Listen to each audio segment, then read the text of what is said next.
hoy, y para terminar con estos pequeños audios, pequeños programas de radio barra podcast que os hacen tanto, os gustan tanto, de Sueño una noche de verano, después de hablar del autor, de su obra y de la obra de teatro en concreto, vamos a hablar de la persona que marcó la era histórica en la que empezó a escribir Shakespeare y que era quien reinaba cuando se publicó Sueño de una noche de verano, que ya sabéis que está escrita alrededor del 1595. Pues la regente en ese momento era Isabel I, reina de Inglaterra e Irlanda, miembro de la Casa Tudor, uno de mis personajes históricos favoritos, prácticamente toda la Casa Tudor y sus ancestros son de mis personajes favoritos porque es alguien que eran una casa que tenía solo derechos tangenciales sobre el trono, pero dijeron por mis huevos y se metieron de lleno en la Guerra de las Rosas. De hecho, es Enrique VII el que termina con la Guerra de las Rosas, ganando la batalla de Bosworth contra Enrique III y casándose con Isabel de York. Isabel de York y Enrique VII son los abuelos de Isabel I. Su madre, ya sabéis que es la famosísima Ana Bolena, para algunos infame, para otros injustificadamente maltratada. Soy del segundo grupo. Fue injustificadamente maltratada por Enrique VIII, se inventaron los términos de su condena para quitársela de en medio, porque aquí el único culpable es Enrique y sus 6 santas son 6 santas. Pero bueno, ya sabéis que Isabel I es una de los 3 hijos legítimos que tuvo Enrique VIII. No es la más joven de los 3, es la mediana, es la en medio. Nace el 7 de septiembre de 1533, muere el 24 de marzo de 1603 y es regente desde el 17 de noviembre de 1558. O sea, prácticamente toda la vida de Shakespeare, la regente fue ella, aunque los últimos años de Shakespeare los vivió bajo Jacobo I. Digamos que toda su experiencia formativa y sus primeras obras de teatro, etcétera, etcétera, las escribe bajo el dominio de Isabel I. Y cuando digo dominio, es que esta mujer dominaba todo culturalmente en su país. Era toda una, como suelen decir los ingleses, powerhouse. Fue durante mucho tiempo la reina que más tiempo fue reina de Inglaterra, hasta que vino su tocaya Isabel II y le quitó el récord. Y es la que más tiempo reinó de su propia casa, de la Casa Tudor. Y fue un reino lleno de altibajos, de conflictos por aquí, follones internacionales por allá, armadas invencibles y demás. Conquista de América, colonias en América, etcétera, etcétera. Y tuvo ella, pues, una época en la que su reino, ella, tuvieron un gran efecto sobre la historia y la cultura del tiempo, tanto como para llamarle como la era isabelina. El teatro isabelino, la literatura isabelina, todo esto me habéis oído decirlo más una vez. Como ya os he dicho, es la única de los hijos supervivientes de Enrique VIII con su segunda mujer, Ana Bolena, porque tuvieron algún hijo más, pero Ana Bolena perdió varios partos, o sea, perdió varios embarazos y alguno nació y murió inmediatamente. Isabel es la única que vivió de los hijos de ellos dos. Cuando Isabel tiene 2 años, se anula el matrimonio de sus padres por los cojones de su padre, así hablando mal y pronto, y su madre es ejecutada y a ella se la declara ilegítima, se la declara bastarda y más o menos se olvidan de ella hasta que su padre vuelve a meterla en la línea de sucesión cuando tiene 10 años. Cuando Enrique muere en 1547 es su medio hermano más joven, Eduardo VI, que su padre ejecutó a su madre para poder casarse con la madre de Eduardo VI, que es el hijo de Jane Seymour, que es la tercera. Ya sabéis, divorciada, decapitada, muerta. Jane Seymour muere. Divorciada, decapitada, sobrevivió. Iros a ver Six. ¡Oh! Se me ha olvidado meter los Six en la lista de referencias. Luego os lo meto. Y lo dicho, el primero que sube al trono es su hermano, como Eduardo VI, y fue rey hasta 1553, en la que muere antes de tener descendencia, porque muere jovencísimo, probablemente por una tuberculosis, y Eduardo no le deja la corona a ninguna de sus 2 hermanas, a María por considerarla católica y a Isabel porque no la consideraba, o sea, la consideraba una bastarda. Entonces, la que hereda la corona técnicamente es su prima, que era protestante, que es Lady Jane Grey. Lady Jane Grey es conocida como la reina de los 9 días. Jane Grey tenía ciertos derechos al trono vía su madre, que era hija de la hermana de Enrique VIII, pero tanto María como Isabel tenían muchísimas, o sea, el derecho al trono tanto de María como de Isabel era muchísimo mayor, y de hecho Eduardo VI fue en contra de lo que había dejado estipulado su padre, pero bueno. María, si me veis saltar entre María y Mary, pues os hacéis una idea. Mary tenía muchísimos más apoyos en ese momento. Quitan a Jane antes de que pueda ser coronada, por eso reinó 9 días. Y deshacen el testamento de Eduardo, y Mary, que era católica, se convierte en reina. Durante el reinado de Mary, Isabel estuvo prisionera durante un año porque, digamos que los rebeldes protestantes le habían puesto a ella, a Isabel, en el punto de mira como con ella sí podemos, no con la católica esta que tenemos ahora en el trono. Y tal, y Mary tenía serias dudas sobre su hermana, así hablando mal y pronto. De hecho, cuando muere María, los españoles intentan hacer todo lo posible para que Isabel no ascienda al trono. Recuerdo que María estaba casada con Felipe, de esto estuvimos hablando cuando hablamos de Lope de Vega. El caso es que María muere en 1558, no hay ningún otro posible heredero, solo queda Isabel, así que es ella la que asciende al trono, y decide que, por contra de sus 2 hermanos, ella va a intentar gobernar con un buen consejo. A su favor hay que decir que era una persona extremadamente educada. El nivel de educación que tenía Isabel era muy superior al de sus 2 hermanos. Era un cerebro privilegiado, o sea, se la han descrito como uno de los cerebros más privilegiados de la época. Hablaba un montón de idiomas, era capaz de discutir de religión con cualquiera, o sea, y tuvo el buen tino de rodearse de gente competente.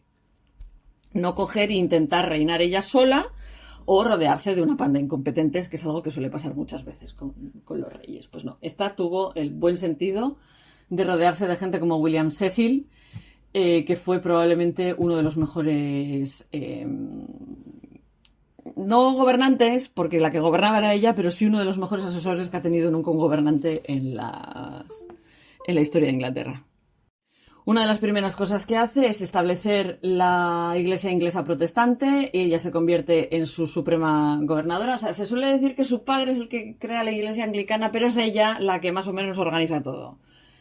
De hecho, esto es lo que posteriormente se convierte en lo que es conocido como la Iglesia de Inglaterra, la Iglesia anglicana.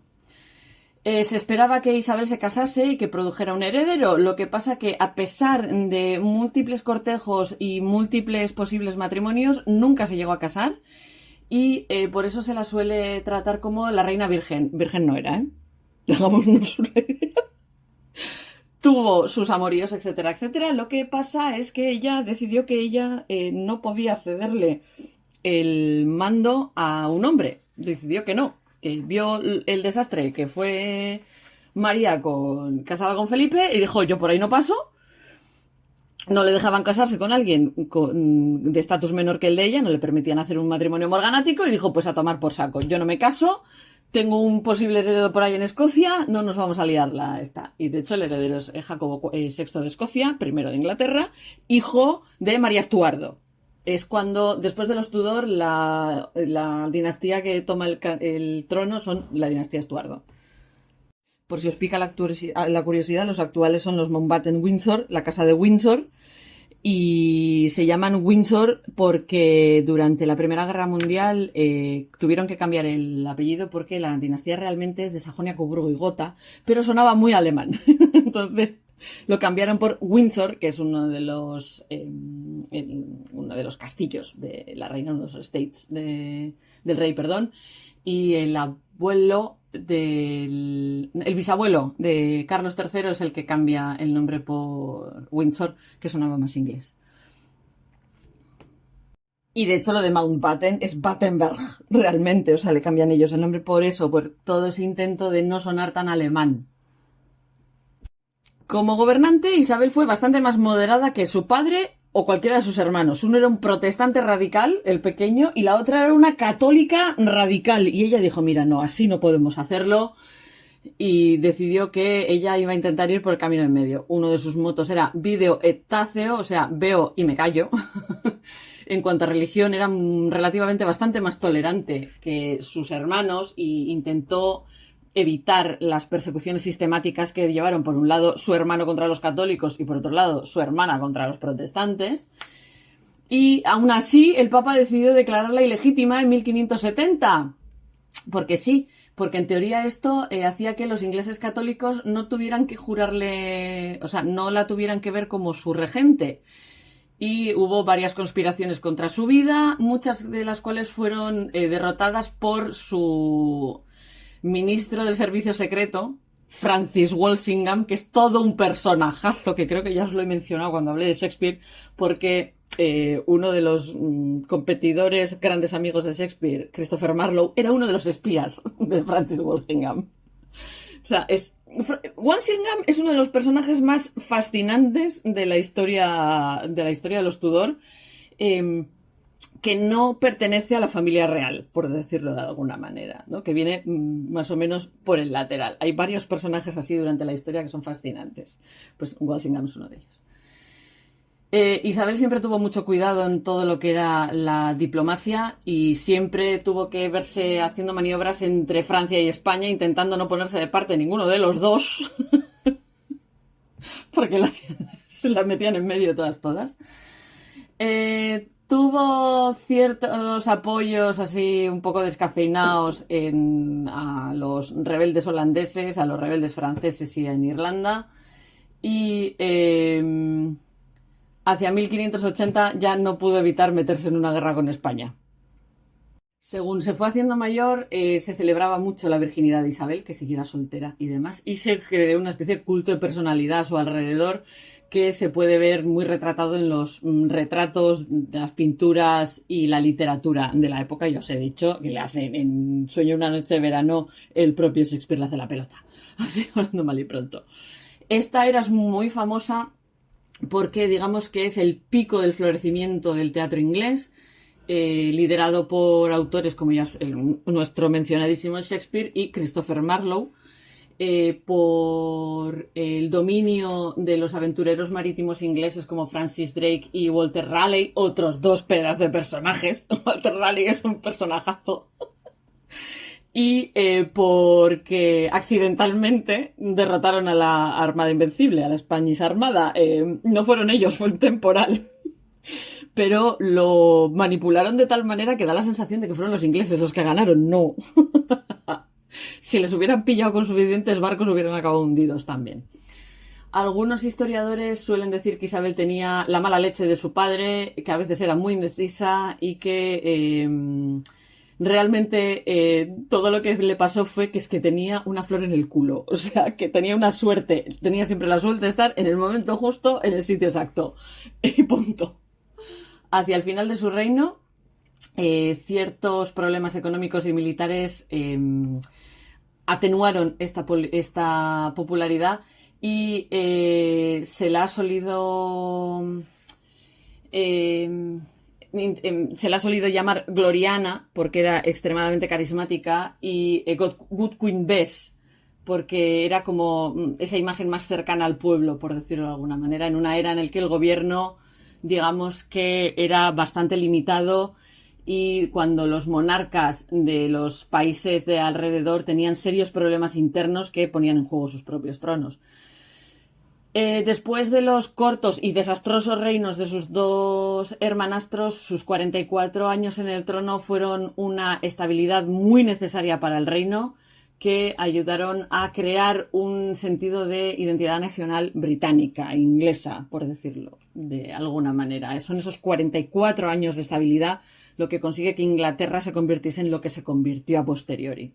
Porque aunque después de la Guerra de las Rosas los Tudor parecen estabilizar un poco el país, Enrique VII tuvo muchos problemas de rebeliones fomentadas desde fuera, desde Borgoña especialmente. Enrique VIII, con sus problemas de herederos y sus 6 esposas, Fue un reinado largo y relativamente estable, pero también tenía muchos problemas en ese aspecto, tanto el puñetero de la guerra con Escocia además. Y lo dicho, los 3 siguientes reyes, si consideramos a Jane Grey uno, son un desastre detrás de otro. La pobre Jane no le dio tiempo a hacer nada, pero la pobre murió por culpa de todo esto. Son estos 44 años los que estabilizan el reino de una manera brutal. Isabel nace el 7 de septiembre de 1533, como ya os he dicho, en el Palacio de Greenwich y se llama Isabel por sus 2 abuelas, Isabel de York y Elizabeth Howard. Fue la segunda hija de Enrique VIII, que nació dentro de un matrimonio legal y sobrevivió a la infancia, porque Enrique tenía más hijos bastardos por ahí dando vueltas y demás. Su madre fue la segunda esposa de Enrique VIII, Ana Bolena. Al nacer, Isabel fue presunta heredera del trono inglés, ya que su hermanastra Mary había perdido esa posición como heredera legítima de Enrique cuando anuló su matrimonio con Catalina de Aragón, hija de los reyes católicos, para casarse con Ana. Y él lo que quería era tener un heredero varón para asegurar la sucesión de los Tudor.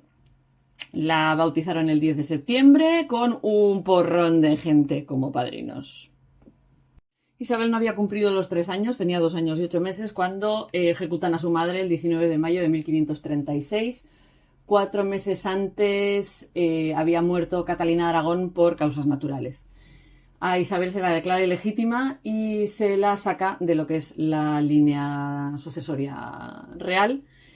Y 11 días después de la muerte de Ana Bolena, Enrique se casa con Jane Seymour. La reina Jane muere un año después, justo después de que naciera Edward. Se especula que nació por complicaciones en el parto, aunque últimamente hay investigaciones que dicen que no fueron complicaciones del parto, que el parto fue bien, sino que fue por una brutal indigestión después de un parto que la dejó algo débil. No un parto horrible de estos que te matan, pero sí que la dejó un poco débil. Con el nacimiento de Eduardo hay un heredero varón indiscutible y a Isabel se la manda a la casa de su medio hermano y estuvo presente en el bautizo de Edward. La persona que se pasó toda su infancia y hasta prácticamente su edad adulta junto a ella es Catherine Cat Ashley, que fue su... Es un término que utilizan en inglés que yo nunca sé cómo traducirlo al castellano, que es governess, en 1537 y se mantuvo junto a ella hasta que muere Cat Ashley en 1565. O sea, fue la persona que más tiempo estuvo junto a Isabel. Era su confidente, fue más madre que su madre y demás. Cat Ashley le enseña a Isabel a hablar en 4 idiomas: francés, holandés, italiano y castellano. Con otros tutores, Isabel aprende a escribir en inglés, en latín y en italiano. Y también progresó en sus conocimientos del francés y aprendió griego. Para cuando tenía 12 años era capaz de traducir los Prayers or Meditations de Catalina Parr, que era su madrastra con la que tenía una relación buenísima.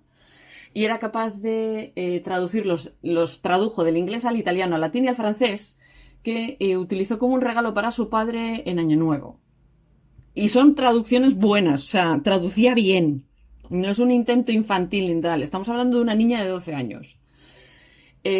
Para cuando llega a la adolescencia y a través de toda su vida, se dedicó a traducir obras en latín y en griego de numerosos autores, incluido el Pro Marcello de Cícero, el de Consolatione Filosofía de Boecio. Esto me ha tocado a mí traducirlo en la carrera y no es fácil. Un tratado de Plutarco, los Anales de Tácito. De hecho, de todas estas traducciones conservamos la traducción que hizo de Tácito en la librería de Lambeth Place, y se confirmó en 2019 que era la que había traducido ella y que es su manuscrito, o sea, está con su manuscrito sobre el papel. Es Roger Ascham, que es su segundo profesor, tutor, por decirlo de alguna manera, el que habla de la precocidad y de la capacidad de aprendizaje de Isabel en sus propias memorias. Él fue primero tutor de su medio hermano y para cuando termina su educación formal en 1550, Isabel era una de las una de las mujeres mejor educadas de toda su generación. Para cuando murió, se creía que era capaz de hablar galés, el idioma que hablan en Cornualles, es que cornés me suena fatal, escocés, varios dialectos del irlandés, además de todos los que os he dicho ya, latín, griego, inglés, castellano, español, francés e italiano. Estamos hablando de un porrón de idiomas. El embajador veneciano dijo en 1603 que hablaba tan bien en todos estos idiomas que parecía una nativa. O sea, que los hablaba a nivel de nativos. Y hay quien llega a sugerir que, por ejemplo, idiomas como el galés y el idioma de Cornualles los aprendió por puro divertimento. Tenemos que hablar de una figura que marcó la adolescencia de Isabel y que estuvo a punto de mandar a tomar por saco todo, que es Thomas Seymour. Enrique VIII muere en 1547 y el que asciende al trono, como ya sabemos, es Eduardo VI, su hermano. Tenía 9 años. Catalina Parr, viuda de Enrique, viuda por los pelos. Ir a ver Firebrand. No sé si la he metido en la lista de pelis, pero ir a ver Firebrand. Catalina Parr, viuda por los pelos de Enrique, se casa con Thomas Seymour, barón Seymour de Sudley, que era uno de los tíos de Enrique VI, hermano del Lord Protector Eduardo Seymour, duque de Somerset, hermano de Jane Seymour, tercera reina de Inglaterra de Enrique VIII. Nos hemos ubicado en el árbol. El caso es que para cuando Catalina se casa con Thomas Seymour, Isabel vive con Catalina Parr en su casa en Chelsea. Digamos que en esta época Isabel sufre una crisis emocional que la afectó para el resto de su vida. Thomas Seymour, según las crónicas más benevolentes, se dedicaba a jugar de manera un poco sugestiva con Isabel, que en aquella época tenía 14 años, llegando a entrar en la habitación de ella con su pijama, que no era un pijama, porque ahí todos ellos dormían en camisola de noche, jugando con ella, tirándose en la cama con ella, haciéndole cosquillas y pegándole azotes en el culo. Así, a una niña de 14 años, una adolescente de 14 años.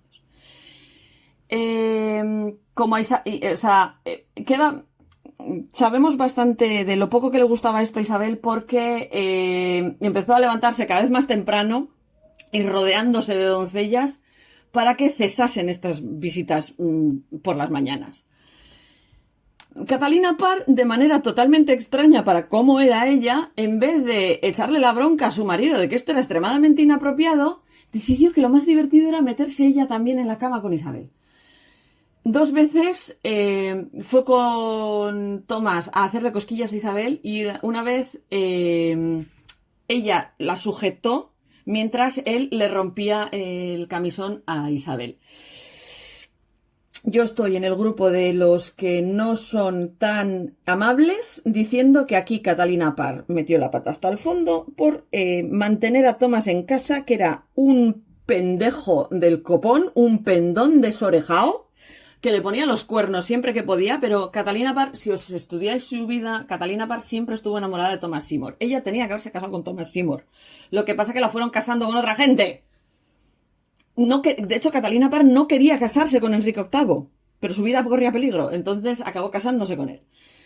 Se casó con Thomas Seymour cuando todavía estaba en periodo de luto. Fue un escándalo, se quedó embarazada. Tremendo. Thomas era un desastre de persona y Catalina no le para hasta que le pilla las crónicas suelen decir en un abrazo apasionado con Isabel.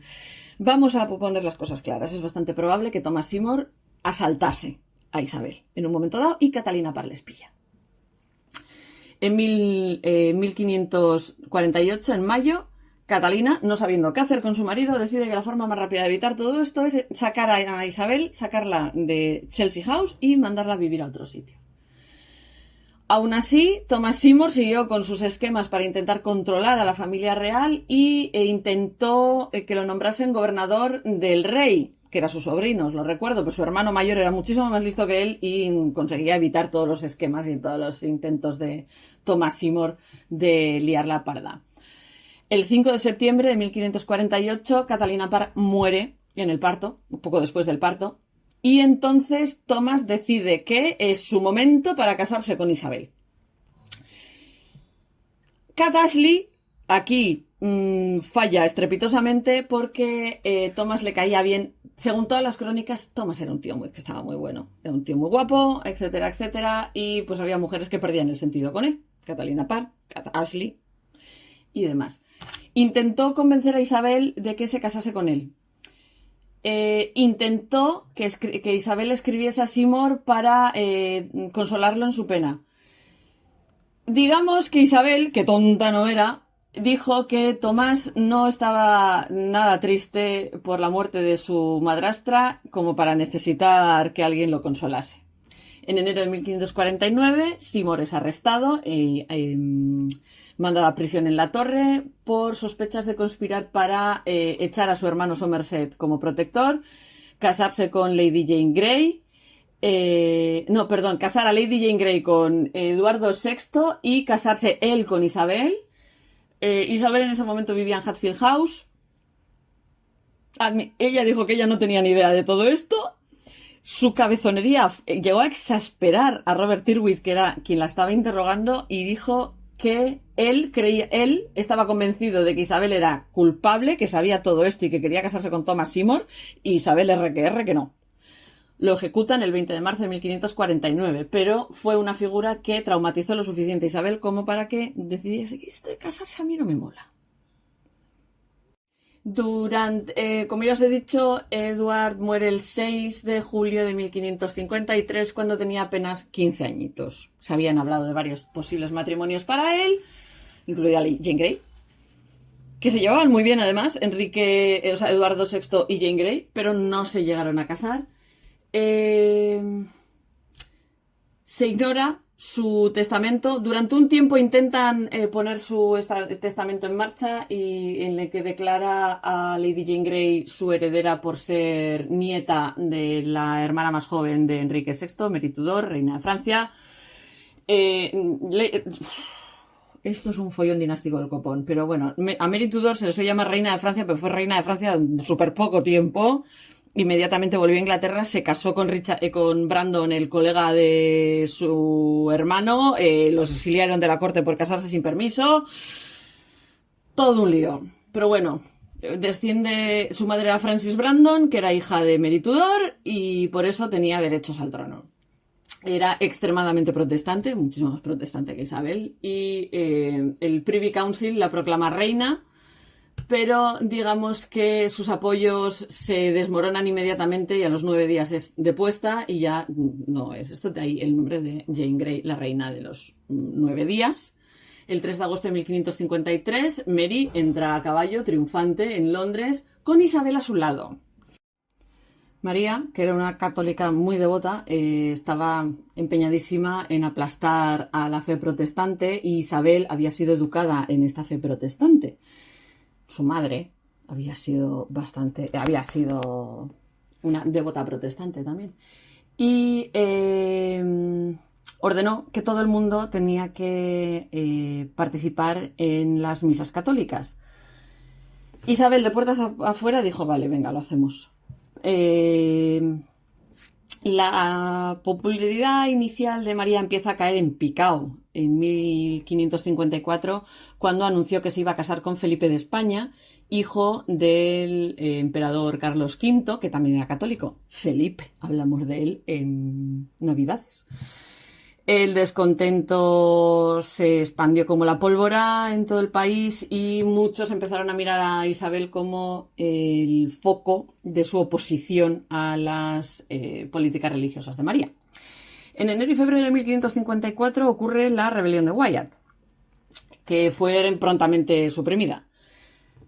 A Isabel la llevaron ante la corte, la interrogaron para decirle qué pintabas tú en todo esto y el 18 de marzo la encierran en la Torre de Londres. E Isabel decía fervientemente que yo aquí no pintaba nada, que ella era inocente. Aunque es bastante improbable que ella hiciese nada con este grupo de rebeldes, se sabe que algunos de ellos sí que se acercaron a ella. Simón Renard, que era el confidente más cercano a María, que era el embajador del emperador Carlos, decía que su trono nunca estaría seguro mientras Isabel siguiera viva. Y Stephen Gardiner, que era el canciller, que era... Stephen Gardiner era obispo, que yo recuerdo. Hizo todo lo que pudo para llevar a juicio a Isabel.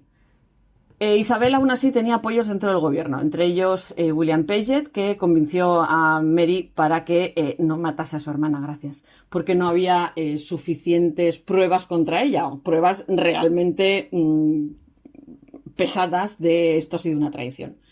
En su lugar, el 22 de mayo, a Isabel la sacan de la torre y la llevan al Palacio de Woodstock, donde estuvo un año entero en arresto domiciliario a cargo de Henry Bedingfield. Y mientras iba entre la torre y el Palacio de Woodstock, se reunieron grupos de gente que iban aplaudiéndola según iba pasando. El 17 de abril de 1555, Isabel es llamada a la corte para estar presente durante los últimos momentos del aparente embarazo de María. Si Mary y su hermana morían, Isabel era la siguiente reina. Pero si Mary daba a luz a un niño saludable, todas las posibilidades de Isabel de convertirse en reina pues desaparecían de manera muy aguda. Cuando quedó claro que Mary no estaba realmente embarazada, nadie creía que pudiese tener un hijo. Así que parecía que la sucesión de Isabel, o sea, la posición de Isabel como sucesora estaba asegurada. El rey Felipe, que ascendió al trono español en 1556, digamos que se dio cuenta rápido de que esta era la siguiente realidad política e intentó hacerle la rosca, hacerle la pelota a su cuñada. Digamos que era mejor aliada que la alternativa principal, que era Mary, reina de los escoceses, María Estuardo, porque, ya os he dicho, donde Isabel era un cerebrillo, súper inteligente, muy puesta en todo lo que era la diplomacia, tal, no sé qué, no sé cuántos. Mary era más tonta que un zapato, así, y pronto. A Mary se la educó para no pensar por sí misma, sí, hablando mal y pronto. Pero además había sido educada en la corte de Francia, era de madre francesa, estaba prometida a Francisco el Delfín de Francia, tenía todo lo que no le gustaba a Felipe I. Cuando su mujer enferma en 1558, Felipe manda al conde de Feria a consultar con Isabel. Esta entrevista se realizó en Hatfield House, donde ella se había vuelto a vivir en octubre de 1555. Para octubre de 1558, Isabel ya estaba haciendo planes para su gobierno. Mary reconoce a Isabel como su heredera el 6 de noviembre de 1558 y Isabel se convierte en reina cuando Mary muere el 17 de noviembre. Su reinado empieza cuando tiene 25 años y declaró que sus intenciones a su consejo y a otros pares del reino que habían ido a Hatfield a jurarle lealtad.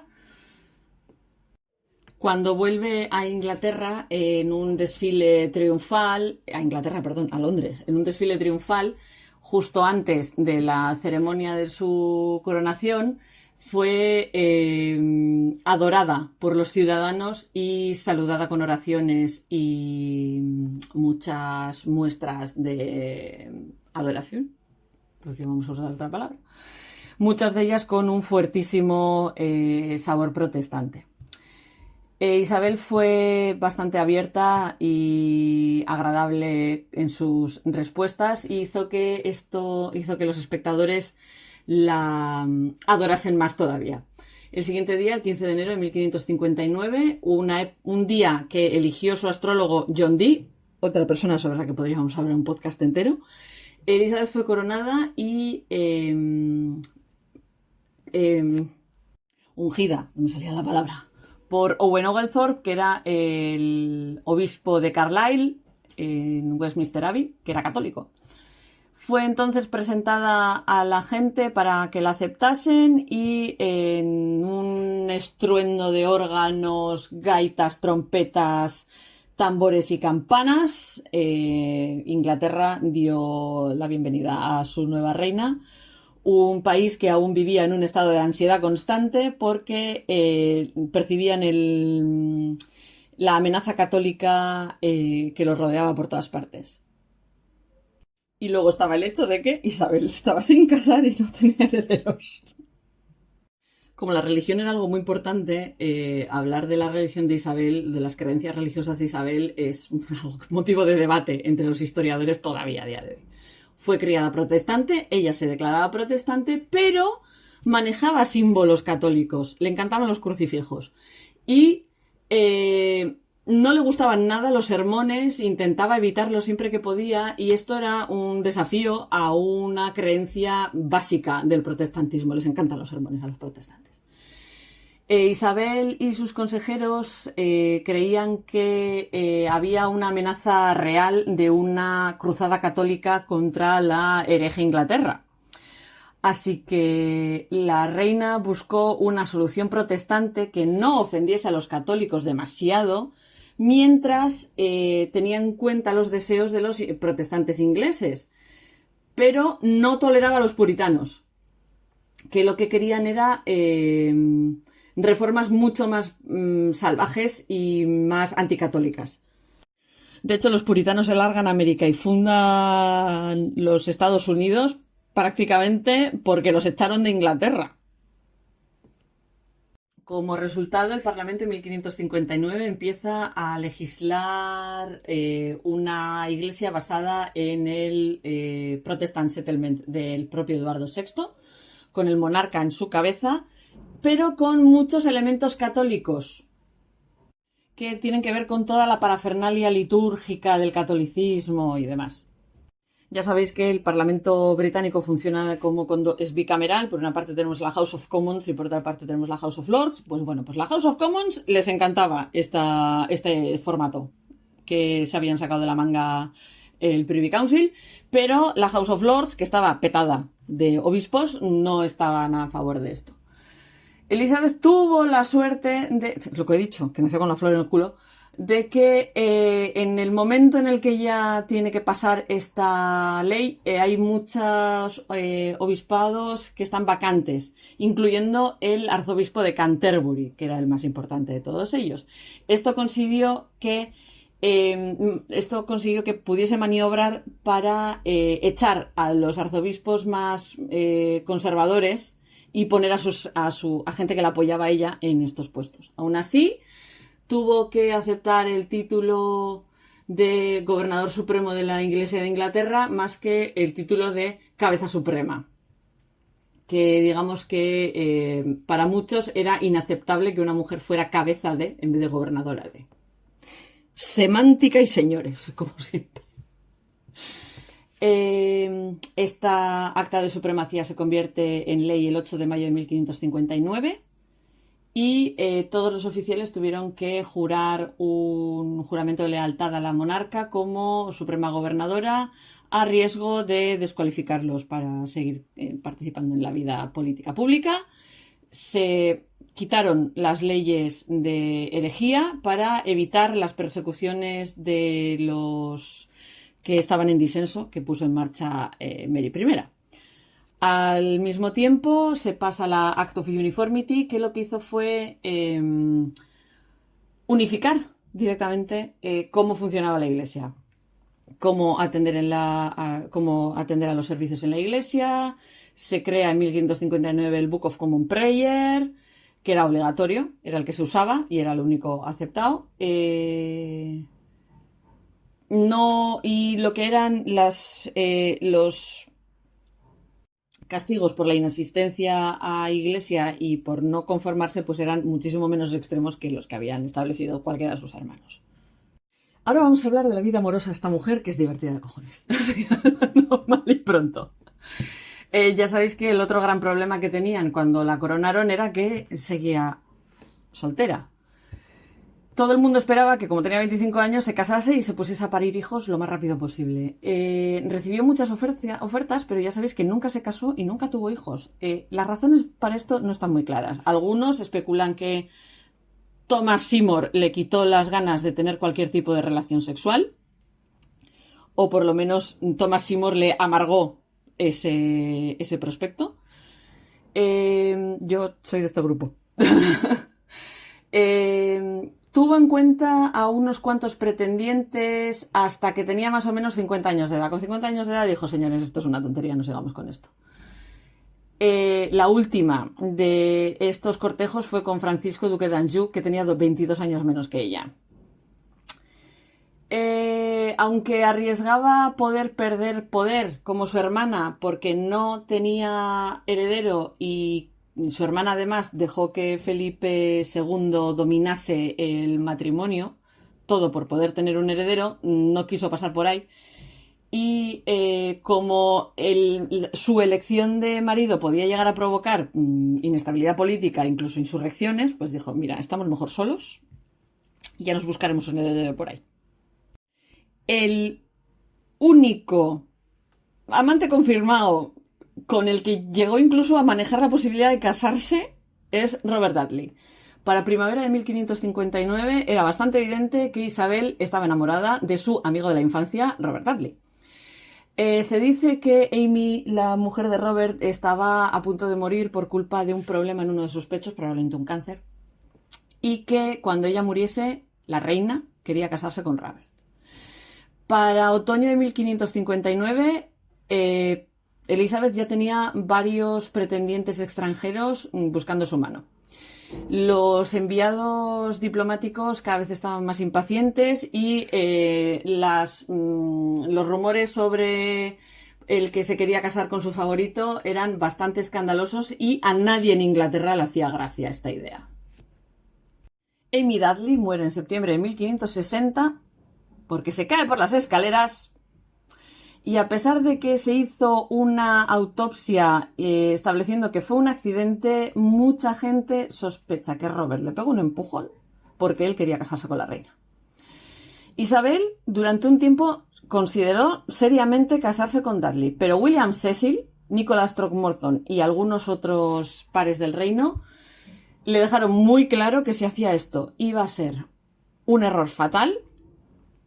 Y aunque hubo ciertos rumores de que si se casaba con él los nobles le iban a montar una rebelión, al final no se consideró este posible matrimonio.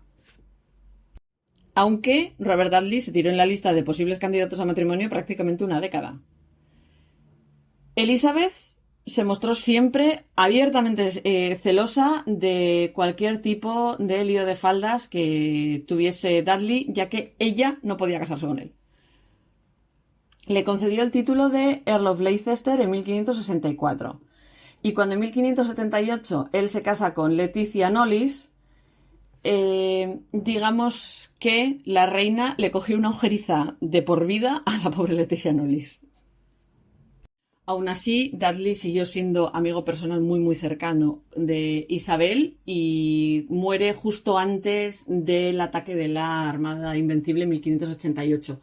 Y cuando la propia Isabel muere, entre sus tenencias personales más personales y más queridas, se encontró una nota escrita a mano por él y que tiene escrito por ella, por la mano de ella, que eso fue la última carta que él le mandó a ella.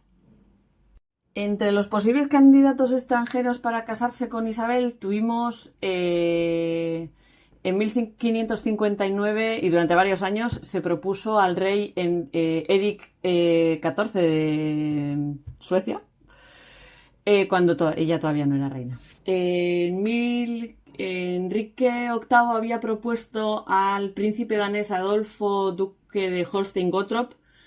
Edward Seymour, duque de Somerset, propuso casarla con el príncipe Frederick, más tarde Federico II.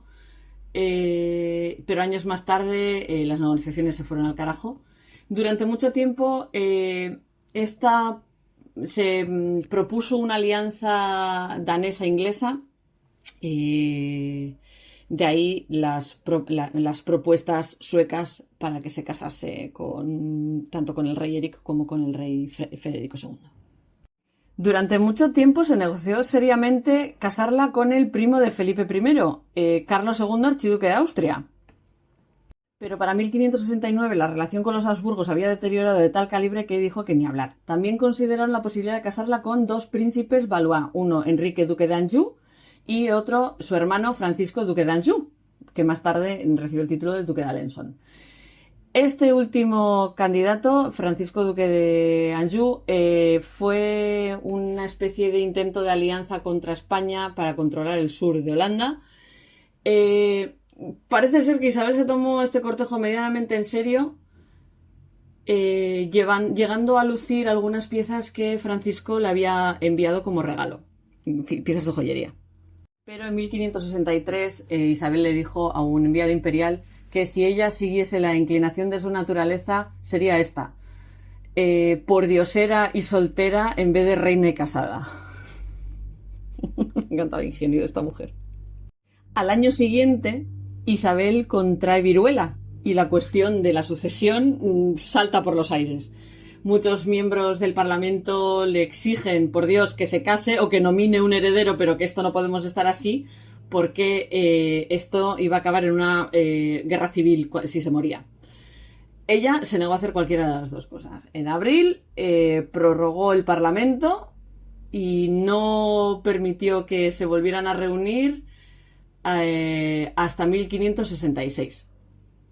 El caso es que con anterioridad en el Parlamento ella dijo que se iba a casar, obviamente, y lo que dice cuando vuelve es que ella nunca va a retirar la palabra dada por un príncipe en público, por su propio honor, y por lo tanto les dice que yo me casaré otra vez cuando pueda hacerlo de manera conveniente, si Dios no se lleva a este pretendiente por delante, con quien yo quiero casarme, o muera ella primero, o cualquier otra gran obstrucción que ocurra. Para 1570, las figuras principales del gobierno privadamente habían aceptado que Isabel no se iba a casar nunca y no iba a nombrar un sucesor. William Cecil se puso a trabajar en soluciones para evitar el problema de sucesiones. Tras fallar en esto del matrimonio, a Isabel muchas veces se la acusó de irresponsable. Su silencio, aún así, lo que hizo fue favorecer su seguridad política. Sabía que si nombraba un heredero, su trono quedaría vulnerable a un golpe de estado, porque ella recordaba que ella había sido una segunda persona contra otro regente. Ella sabe cómo habían tratado a su hermana estando ella por allí. Entonces se negó a permitirles un foco a la gente que quería quitarle el trono. La señora jugaba a ajedrez a 3 niveles. Claro, esta evitaron casarse, etcétera, etcétera, lo que hizo fue crear una especie de culto a la virginidad, a su virginidad alrededor de ella, relacionándola con la virginidad de la Virgen María. Tanto en poesía como en retratos se la describe como una virgen, como una diosa, o como ambos, no como una persona normal. Os recuerdo que hay un estado entero en Estados Unidos que se llama Virginia, por ella. Mucha gente, para oponerse al matrimonio, a este último matrimonio con el duque de Alençon, lo que hacían era exaltar más todavía la iconografía de la Virgen, etcétera, etcétera, y al final Isabel dijo que ella estaba casada con el reino y con sus súbditos y bajo protección divina. Digamos que decir que era virgen no es algo que está universalmente aceptado. Los católicos la acusaban de de lujuria. Y hasta Enrique IV de Francia llega a decir que una de las grandes cuestiones de Europa era si la reina Isabel era doncella o no. Y la gran pregunta de siempre sobre la cuestión de la virginidad de Isabel es si llegó a consumar sus amoríos con Robert Dudley. En 1559, las habitaciones de Dudley fueron movidas exactamente al lado de sus apartamentos. O sea, dormían habitación con habitación. En 1561, digamos que estuvo en cama durante un tiempo con una enfermedad que hizo que su cuerpo se hinchase. En 1587, un joven haciéndose llamar Arthur Dudley fue arrestado en la costa de España bajo sospechas de ser un espía, y este hombre dijo que era el hijo legítimo de Isabel y Robert Dudley, que esto haría que su fecha de nacimiento coincidiese con 1561, que fue cuando ella estuvo enferma. Fue llevado a Madrid, fue interrogado, etcétera, etcétera. Él siguió insistiendo en que él era el hijo ilegítimo de la reina, pero como era imposible de asegurar, los españoles no quisieron meterse en muchos follones con este tema y no sabemos nada más del tal Arthur Dudley. El caso es que lo que se suele decir para intentar descalificar esto es que es imposible que hubiera llevado un embarazo a término de 9 meses y que nadie se hubiera acoscado, teniendo en cuenta que esta mujer vivía bajo la luz pública constantemente. Otra de las grandes figuras influyentes de su vida fue María Estuardo, reina de Escocia. Esto es un follón, quedaría por un capítulo entero solo hablar sobre ellas. Hay zopocientas películas sobre esto y a veras, no veáis Reign, por Dios, que esa serie es un dolor. Está mal planteada por todos los lados. Mary Queen of Scots está bastante mejor. Bueno, ya sabéis, María, criada en la corte francesa, casada con Francisco I, Francisco muere, la mandan de vuelta para Escocia porque la señorita era reina desde que nació, porque su padre muere antes de que nazca ella. Y en 1563 Isabel, para intentar controlar Escocia de alguna manera, y propone al propio Robert Dudley como matrimonio como marido para Mary, sin preguntarles a ninguno de los dos si les interesaba, o sea, sí. A ninguno le interesaba un carajo esto. Y en 1566 Mary se casa con Henry Stuart, Lord Dudley, que él mismo también tenía derechos al trono inglés. O sea, María tenía derechos al trono inglés por parte de su abuela, y que era otra hermana de Enrique VIII, y Henry Stuart también. O sea, los dos Henry Stuart y Mary Stuart eran primos. Esto fue una serie de errores de Mary que hizo que los protestantes escoceses ganasen el control de Escocia y que la influencia de Isabel en Escocia fuera muchísimo más grande. Dudley inmediatamente se convierte en alguien extremadamente impopular y es asesinado en febrero de 1567, siendo el conspirador más importante James Hepburn, duque de Bothwell. El 15 de mayo de 1567, Mary se casa con Bothwell y digamos que esto hace que todo Dios sospeche de que ella estaba detrás del asesinato de su primer marido por parte del segundo.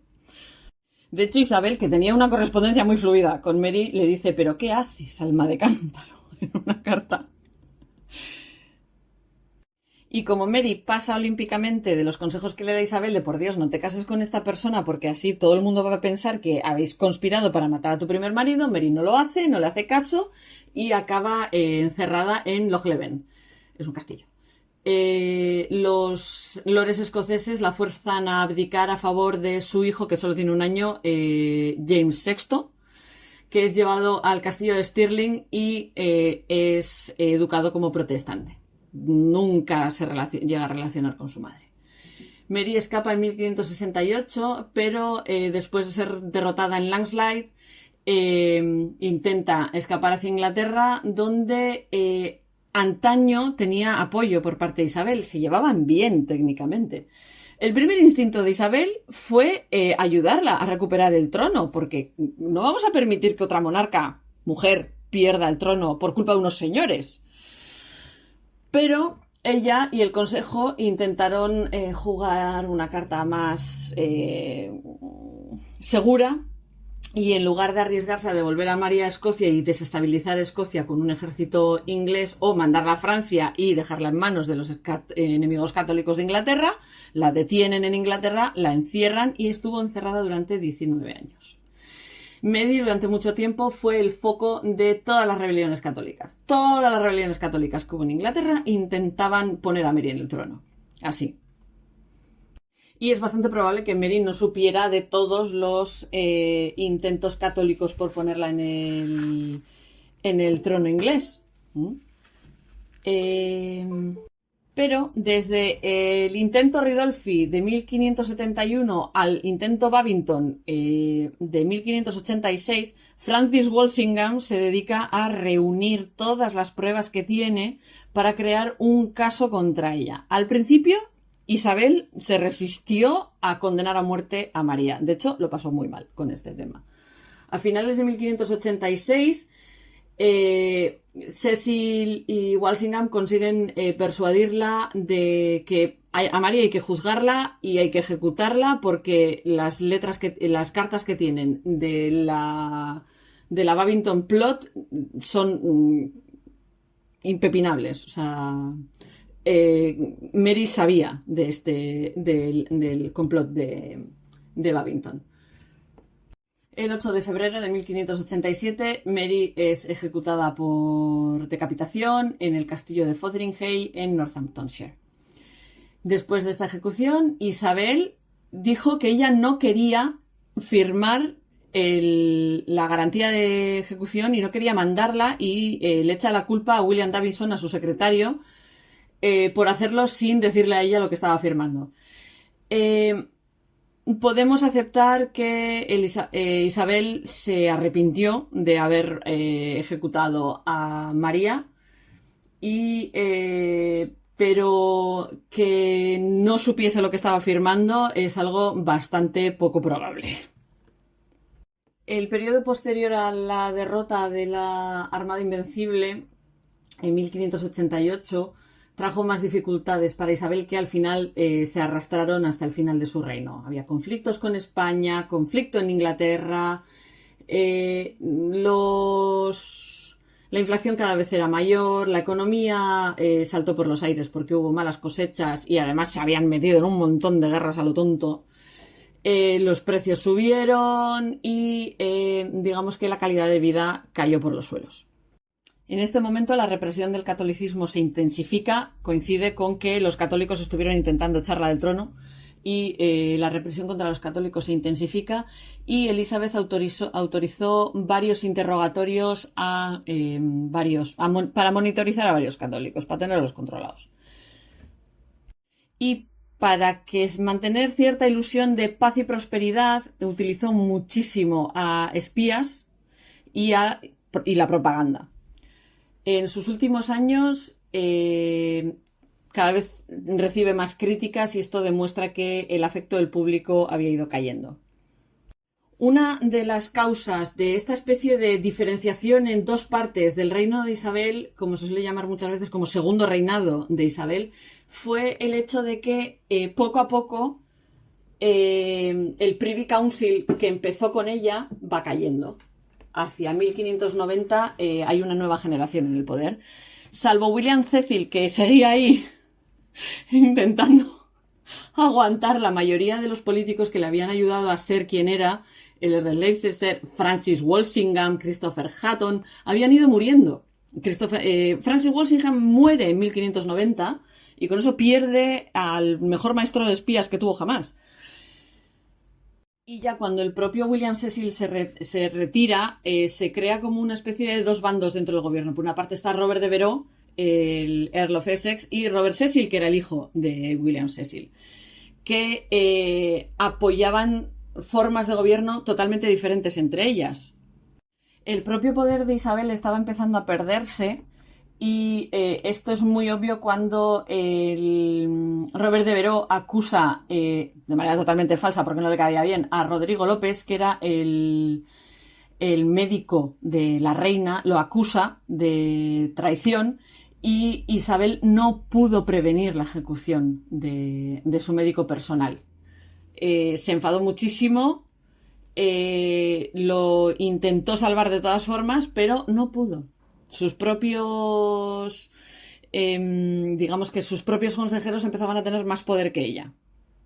El caso es que es en este momento de incertidumbre económica y política cuando ocurre el boom literario de Inglaterra.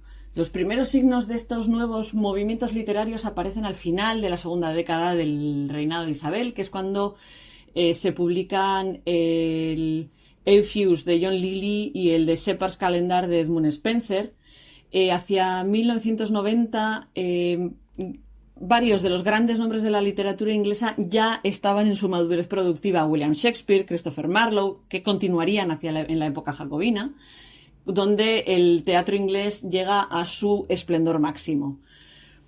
Hay cierta noción de que la época isabelina depende especialmente de los constructores que trabajaron en esa época, de los dramaturgos, de los poetas y de los músicos que fueron activos durante el reino de Isabel, y que le deben poquito a la propia reina, aunque ella nunca fue una gran patrona de las artes. O sea, lo que os he dicho, que como gobernante en la primera mitad muy bien, pero en la segunda mitad, en la que ella había ido perdiendo poder, etcétera, etcétera, ella no fue como el gobierno de Carlos I y Felipe I, que sí que fueron grandes patrones de las artes. Ella no. Pero alrededor suyo creció todo esto. Según Isabel se fue haciendo mayor, su imagen fue cambiando gradualmente. Cuando era joven se la retrataba como Astrea, que era en la mitología griega la diosa virgen de la justicia, la inocencia, la pureza y la precisión, hija de Astreo y... no me acuerdo quién es la madre, Astreo y Eos, la diosa del amanecer. Después de derrotar a la armada se la conoce como Gloriana, que es un nombre que le da la reina de las hadas Edmund Spenser en su poema homónimo. Luego, según va haciéndose mayor, sus retratos cada vez son menos realistas y le hacen parecer más un icono, que más parecido a cómo era ella de joven que a lo que realmente era. De hecho, cuando sufre viruela se le quedan marcas en la piel en 1562, se queda medio calva y empezó a depender muchísimo de pelucas y de cremas cosméticas y demás. Además, para más Inri, le encantaban los dulces y le daban pánico a los dentistas, entonces perdió prácticamente todos los dientes. Llegó un momento que los embajadores extranjeros les costaba entenderla cuando hablaba. Y aún así, según más iba decayendo su belleza, más la exaltaban los cortesanos. A ella le hacía gracia hacer como que no se enteraba de que se estaba haciendo mayor. Y el problema es que es bastante probable que durante la última década de su vida se empezase a creer el personaje que se había construido alrededor de ella. Tomó como favorito al joven Earl de Essex, que llegaba a tomarse ciertas libertades con ella que no eran ni normales ni lógicas, pero ella le perdonaba. Lo asignaba a puestos militares cuando él era un irresponsable público. Cuando Essex se larga de su puesto de comandante en Irlanda en 1599, ella lo manda bajo arresto domiciliario y al año siguiente le quita los monopolios, que en esta época se había dedicado a darle monopolios a los nobles, etcétera, etcétera. En febrero de 1601, Essex intenta montar una rebelión en Londres. Intentaba secuestrar a la reina, pero como pocos le hicieron caso, fue ejecutado el 25 de febrero. Isabel era consciente de lo mal que había actuado con todo este tema del Earl de Essex y que gran parte de todo lo que había pasado era su culpa y le daba pena lo que había pasado y solía llorar por Essex. William Cecil muere el 4 de agosto de 1598 y digamos que su manto político pasa directamente a su hijo Robert. Lo único que le pidió su padre a Robert fue que intentase hacer una sucesión lo menos conflictiva posible. Como Isabel a estas alturas todavía no había nombrado sucesor, Robert Cecil se vio obligado a trabajar en secreto. Así que empezaron una negociación codificada con Jacobo VI de Escocia, que tenía el más fuerte de los derechos al trono, pero que Isabel no había reconocido como heredero. E intentó controlar al impaciente James para que le hiciera la pelota a Isabel, porque así podía llegar a ser nombrado heredero si le hacía bien la pelota a Isabel. El caso es que funcionó. Jacobo se dedicó, James, Jacobo, me voy a saltar entre los dos, se dedicó a escribirle cartas a Isabel le encantaba esta correspondencia con él, y como se guardan varias de estas cartas, sabemos que le gustaba, pero Isabel a estas alturas todavía seguía sin decir abiertamente que, mira, sí, ese señor de allí que de Escocia, el pelirrojo escocés, ese es el que me va a suceder. Pero sí que había dejado bastante claro a los cortesanos que estaban alrededor de ella que su intención era que la sucediese el propio James. La salud de la reina había sido muy estable y muy buena hasta otoño de 1602, cuando una serie de muertes entre la gente que la rodea, entre sus amigos personales, la manda a una severa depresión. En febrero muere Catherine Carey, condesa de Nottingham, que era nieta de su prima Lady Knollys, que fue como una especie de la última bofetada que le podían dar a la pobre Isabel. En marzo Isabel se sintió enferma y se vio envuelta por una melancolía que no se podía quitar de encima. Se sentó catatónica en un cojín durante horas. Robert Cecil le dijo que tenía que irse a la cama. Ella le dijo: "Must is not a word to use to princess". O sea, debe no es una palabra que se tenga que utilizar con príncipes. Muere el 24 de marzo de 1603 a los 69 años en el Palacio de Richmond entre las 2 y las 3 de la mañana, y pocas horas después Cecil y el Consejo ponen en marcha sus planes para proclamar a James como rey de Inglaterra. El sarcófago de Isabel se lleva por el río hasta Whitehall de noche en una barcaza iluminada con antorchas, y su funeral fue el 28 de abril y su ataúd fue llevado hasta Westminster Abbey en un carro tirado por 4 caballos vestidos con terciopelo negro. Se la enterró en Westminster Abbey en una tumba compartida con su media hermana María I, y la descripción en latín de su tumba dice: Regno consortes and urna hic ob Dominus Elisabetta et Maria sorores inespe resurrecciones. Consortes en el reino y en la tumba, aquí duermen Isabel y María, hermanas en esperanza de la resurrección. Y bueno, espero que os haya resultado interesante la vida y milagros de Isabel I, y con esto pues terminaríamos ya con los audios de este calendario de Adviento, que os agradezco muchísimo que hayáis participado en él, que os haya gustado, y eso, nos veremos en el de invierno quizás, no lo sé, ya veremos.